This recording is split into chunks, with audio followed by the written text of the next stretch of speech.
Hello class, today we are going to learn about the nature of antigens and antibodies. Antigen has two basic characteristics: immunogenicity, the ability to stimulate the immune system to produce antibodies or form sensitized lymphocytes and induce humoral or cellular immunity.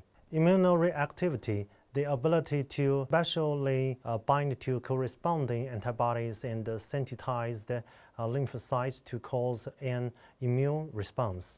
In this illustration, the epitopes are components of the antigenic bacteria cell wall. Each Y-shaped antibody molecule has two binding sites that attach to a specific epitope on an antigen.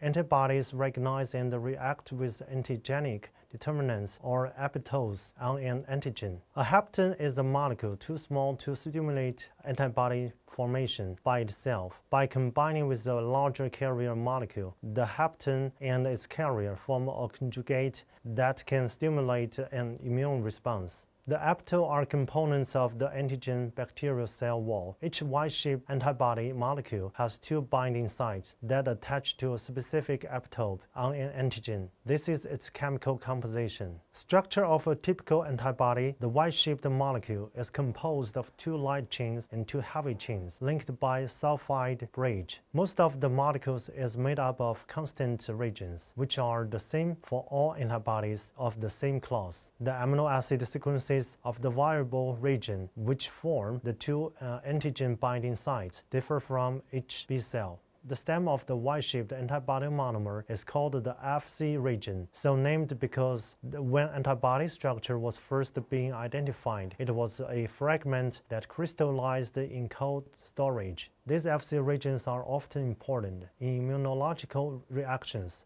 If left exposed after both antigen binding site attached to an antigen each has a bacterium, the Fc regions and adjacent antibodies can bind complement. This leads to the destruction of the bacterium.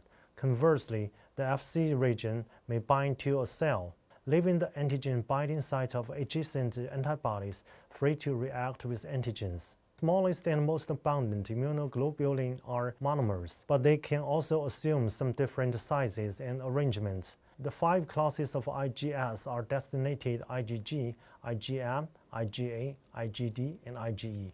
Each class has a different role in immune response.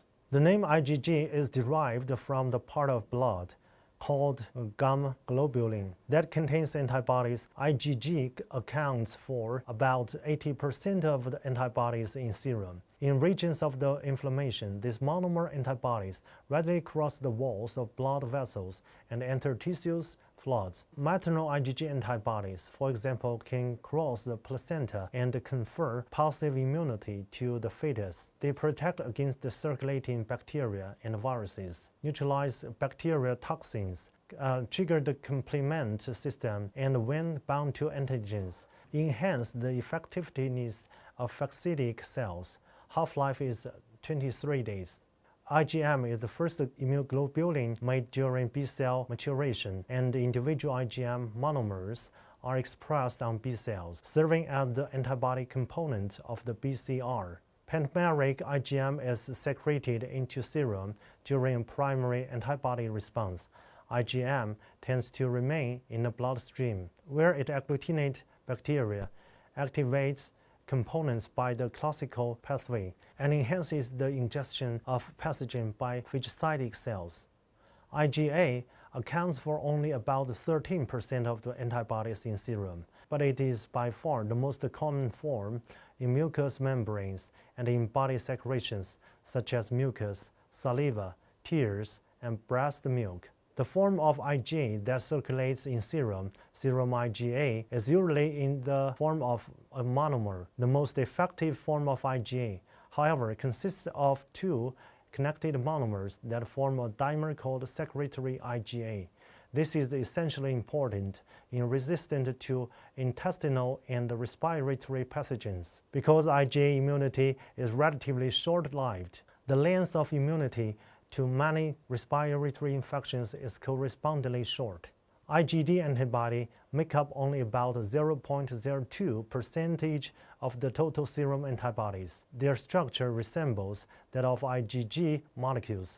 IgD antibody are found in blood, lymph, and particularly on the surface of the B cells. Serum IgD has non-well-defined function. On B cell, it assists the immune response. IgE antibodies of the IgE class were shown to be potent inducer of the rhisma. IgE molecules are slightly larger than IgG molecules. They constitute only 0.002% of the total serum antibodies.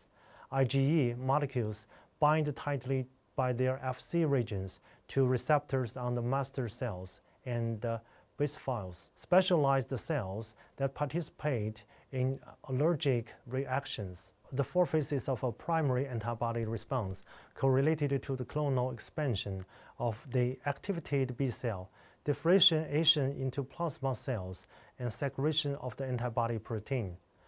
IgM appears first in response to the initial exposure. IgG follows and provides long-term immunity. The secondary response is much more rapid. The second exposure to the same antigen stimulates the memory cells to rapidly produce a large amount of antibody. The antibodies produced in response to this secondary exposure are mostly IgG. Thank you for your attention.